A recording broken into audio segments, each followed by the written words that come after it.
This week in our Compelled series, we're going to talk about what it means to be compelled by the living Spirit of God. In the Old Testament, it says that the presence of God, the Spirit of God, rested in the holiest of holies over the Ark of the Covenant. And basically, the priests would come into the temple, would sacrifice in the ark for the sin of the people, and once a year, the priests would be able to speak to and have relationship with the Spirit of God.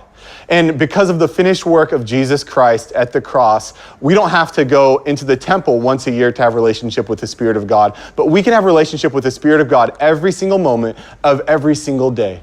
The Spirit of God is there to remind us of who we are. He's there to lead us in difficult circumstances, in times of confusion and in times of anxiety when we don't know what the right decision is. The Spirit of God is there to show us, to speak to us, and to encourage us.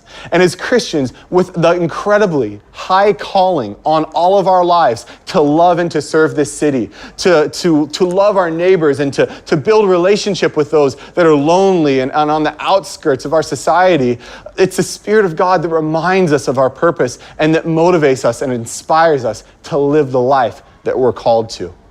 I would encourage you this week in our life groups, if you would just take time to really, as a group, discuss what it means to look to the Spirit of God in your everyday life. To not be satisfied with just like the priests, a religious formula of go to the temple or go to the church to hear God, but hear God every day, in every moment, in every single circumstance. And it's amazing when you begin to tap into the alive Spirit of God, all of a sudden, instead of taking, you start to think about what you can give.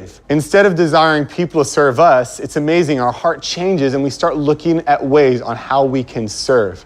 We stop thinking about me, we start thinking about we, and the Spirit of God begins to encourage us to love and care for everything that God gives us in our incredible city. There's a lot of things in Jakarta that can frustrate you, that can give you anxiety, that you can complain about. But I believe that the Spirit of God wants to use us as a church to meet the needs of our city, to love the people at our city. If we see a hole, I think the Spirit of God inside of us wants to give us a way to fill that hole. I want to pray for us today in our life groups that we would really hear what the Spirit wants to say to you and me, individually and as a collective. Father, we just thank you so much that you made a way for us to have community with your Spirit, with your heart every single day. Jesus, that we would never take this gift that you've given us in your Spirit for granted, that we would inquire constantly, every moment, how we should live, that we would ask your Spirit to remind us of the calling in which we've been called, that we are sons and daughters of the God Most High, that it would continue to reveal your love for us, your care for us, how you've been there with us in the past, how you're with us now in the present, and how you are with us in the great plans that you've called us to. Lord, we thank you for all the life groups meeting around the city this week. We ask that you just bless them and keep them, Lord. Show them who they are in you. In the name of Jesus Christ, amen.